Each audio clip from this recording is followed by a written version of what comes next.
If you're a podcast host, listen up, this one's for you. My name is Allie Jackson. I'm the host of Finding Mr. Height, a dating and relationship podcast that I've been doing for 4 years now, sharing my positive and practical approach to dating that's built on my own life experience. And I wanted to share another experience that I've had, my secret behind monetizing my show. It's called Red Circle, and I was just telling my colleague about how much I love their platform. With Red Circle, not only am I getting a seamless hosting experience, but I also love the support I receive in ad sales. It's not just typical ad sales either. It's targeted opportunities based on my show and my life. And the platform is super simple. You just set your preferences and Red Circle matches you with sponsors that align with your show. You can vet every opportunity and their platform gives you great analytics. More recently too, my Red Circle team has brought me opportunities outside of my podcast on social media to really augment the podcast partnerships, bring them full circle. I just can't recommend them enough. If you want to give it a try, go to redcircle.com to get your free trial. That's redcircle.com for a free trial.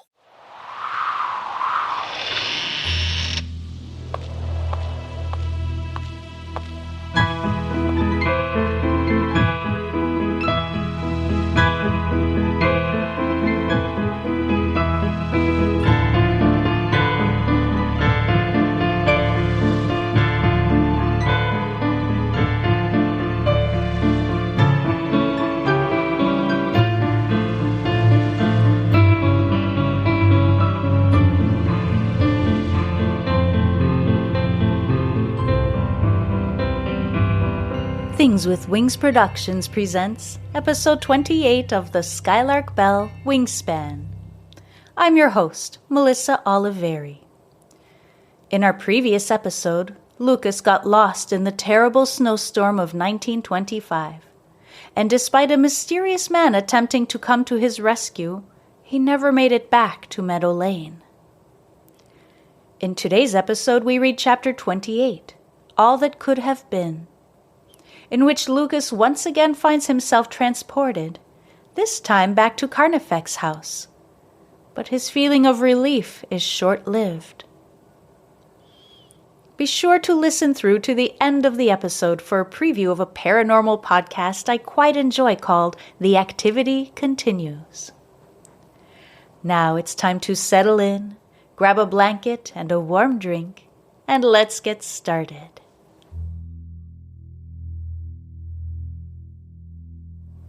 Lucas can feel the warmth of the sun on his face. I made it, he thinks, a smile slowly growing. He opens his eyes and slowly looks around. His brow furrows as he recognizes the living room at Carnifex House. Realizing he's laying on the couch, he heaves a sigh of relief and starts laughing uncontrollably. "Magpie!" he shouts, trying to kick off the tangle of blankets covering his legs. "Magpie, you won't believe the dream I had!" he shouts again. He hears footsteps coming slowly from the kitchen and sees Magpie's silhouette in the doorway to the dining room. "It's so crazy! I had a dream that I was Marius Corbeau. Can you believe it?" he says, still laughing. The figure in the doorway stands motionless. "Magpie, are you okay?" he asks, the laughter subsiding and giving way to an uneasy feeling in the pit of his stomach. Lucas struggles to sit up, a wave of nausea and dizziness instantly hitting him. He lays back down and takes a few deep breaths. "Oh, Lucas," comes Magpie's voice from the doorway. "That was no dream," she says, walking into the room. Lucas turns to look toward her and feels a wave of shock wash through him. The woman standing next to the couch is definitely Magpie. Of that he has no doubt. But her fiery red hair is now streaked with silver, and gentle lines crease the corners of her eyes and mouth. What's going on? I don't understand," he says, closing his eyes tightly, hoping perhaps this is the dream, and that he'll wake up at Meadow Lane after all. Magpie sits down on the floor next to the couch and runs her finger along his cheek. "Lucas, you've been gone for 30 years, she says, the words catching in her throat. Lucas opens his eyes and turns his head to look at her, his heart suddenly pounding so hard he can hear it echo in his head. Tears are streaming down Magpie's cheeks, and he reaches his hand up to wipe them away. I don't understand. How? He says, fighting off the urge to shout. It's a long story, and I promise I will tell you everything I know, she replies, her mouth taking on a sad smile. But right now you need to rest. I'll go put the kettle on and make you a sandwich, she says, getting up off the floor. Magpie walks back to the kitchen, leaving Lucas alone with his thoughts. Is it possible? Has he time-traveled again, this time to the future? Is this what happened to Marius Corbeau when he disappeared from Pocket in 1925? Magpie comes back with a cup of steaming hot tea and a tomato sandwich nestled on a plate. Lucas smiles at her. I remember when Manon made us those sandwiches on our first day here, he says, sitting up and graciously accepting the plate Magpie is handing to him. A look of nostalgia washes over Magpie's face. Gosh, that was decades ago. I haven't thought about it in years. I miss Manon and Alfred, she says quietly. Have they retired in the south of France, he asks, putting the sandwich down to take a careful sip of steaming hot tea. Magpie looks at him for a long moment. They both passed away years ago, as did your grandmother Gemma, she says, delivering the news as gently as she can. The reality of the situation hits Lucas like a ton of bricks and sends him reeling. He and Magpie have lived completely different timelines. He is still 25 years old, and she is now twice his age. She takes his hand and gives it a gentle squeeze.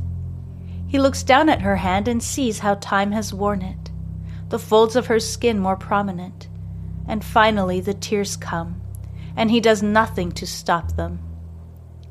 What a cruel twist of fate this is. Not only to take him away from Farfalla after he had finally accepted that he would never see Magpie again, but to bring him back to Magpie, to his first love, only to have the life they had dreamed of be a complete impossibility. Lucas makes space for the grief he is feeling, then takes a moment to regroup. Suddenly, a thought crosses his mind. Are you married? He asks, afraid of what she will say. Magpie looks down at the ground with an almost imperceptible nod. She heaves a sigh and looks back up at him. Yes, I did get married. My husband's name was Julian. He was Manon and Alfred's son. We lived together here at Carnifex House for many happy years, she says. Where is he now? Asks Lucas. He passed away too, she says quietly, the pain of the loss clearly visible on her face. It was an accident. We never had children and I never remarried, she adds, sparing him the heartache of having to ask. Magpie, you're completely alone here, he says, his heart aching for her. Not anymore, she replies, giving his hand a squeeze that sends his heart soaring. They take a moment to catch their breath, and Lucas finishes his food. I think I can stand up now, he says, tossing the blankets to the side and swinging his legs off the couch. Magpie holds his arms as he stands. He takes a moment to make sure he doesn't feel faint or dizzy, then takes a tentative step into the room. All systems go, he says, smiling at her. Finally, he takes the time to look around the room. Some of the furniture has changed, and the paint color is different, but overall it still feels like home. Lucas shuffles over to the fireplace and looks at the photos on the mantel. He sees a photo from Magpie's wedding, with Mrs. Phaeton, Manon, and Alfred standing proudly next to the happy couple. Magpie looks radiant in her wedding dress. He feels a pang of regret deep within his heart. That should have been me, he thinks, a lump forming in his throat. Next to the wedding photo are photos of Mrs. Phaeton, the Sarcells, and the house at Meadow Lane with a sign above the door that reads, "The Lark and Bell Artists' Retreat." Next to it is a photo of Lucas himself, standing in the field next to Cormorant. He remembers that photo was taken only a few weeks before the fateful ride that sent him back a century. The last photo on the mantel hits Lucas in the gut. It is the old photo that Magpie had found at Meadow Lane the day she rang the Skylark Bell. It had been sitting on the mantel there, and she had brought it home to Grandma Gemma's for everyone to see. It was a photo of Lucas, Asmarius, and Farfalla standing next to each other. A photo that was taken only a few weeks ago in Lucas's world. With a shaking hand, he takes the photo from the mantel and brings it back to the couch. Magpie comes over and sits next to him. "What was she like?" she asks, running her finger along the edge of the frame. "She was wonderful," he says. "She reminded me of you." "Did you love her?" she asks. "I loved her, but not like I loved you," he says, after a long pause. Magpie nods quietly. She knows exactly what he means. They sit in silence, a silence deeper than the one that hovered over Meadow Lane when they first met, and look into one another's eyes. A world of meaning passes between them, the unspoken words hanging in the air. All that could have been. Thank you so much for listening. Join me next week for Wingspan Chapter 29, Next Steps, where Magpie and Lucas try to find a way out of the tangled strings of time and space. The Skylark Bell is brought to you by Phaeton Starling Publishing and features original music by Canal. If you're enjoying this story, please consider leaving a rating on Spotify or a review on Apple Podcasts. They help give the podcast visibility so others can find and enjoy the story. You can also support my work by subscribing to my Patreon, where you get early access to episodes, as well as MP3 downloads of the music, artwork, behind-the-scenes videos, and more. Just check the show notes for links to Patreon, my website, and social media accounts. Before I go, I'd like to share this reel for a podcast I quite enjoy called The Activity Continues. Amy and Megan are fantastic hosts who discuss episodes of paranormal television show The Dead Files. If you enjoy the supernatural atmosphere of the Skylark Bell, you'll want to check them out. There's some crazy going on out here. Hello. This is Amy. And this is Megan. And this is the Activity Continues podcast. Each week, we dissect an episode of the TV show The Dead Files. Like, sort of was in a trance-like state, woke up, came to, and was spinning a knife. My God! We also talk about other TV shows, movies, and podcasts, paranormal and otherwise. Really good podcast. I really like them. They're really fun, and they do a really good job of covering their cases. They do lots of research, so. Yep.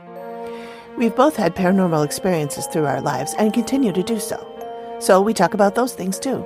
So I have to tell you about, I had this weird thing happen that Tell was me. like, I call it like a glitch in the Matrix. You have a lot of Matrix glitches. I do. And we also share listener paranormal stories. But that was my experience at Villisca. Join us as we talk about true crime, paranormal, and other creepy shit. Mix up a cocktail. Or a mocktail. Don't worry, Steve's driving. Sometimes that wine cream just hits the spot. I you know know. what I'm saying? Sometimes it does. Hop in the caddy and join us for a wild ride when the activity continues. I got pretty excited. Call to arms. Form our cult. Yeah. We'll gossip and drink and talk about ghosts. I'm in. Once again, thank you for listening. I'm Melissa Oliveri, writer, host, and producer of the Skylark Bell podcast.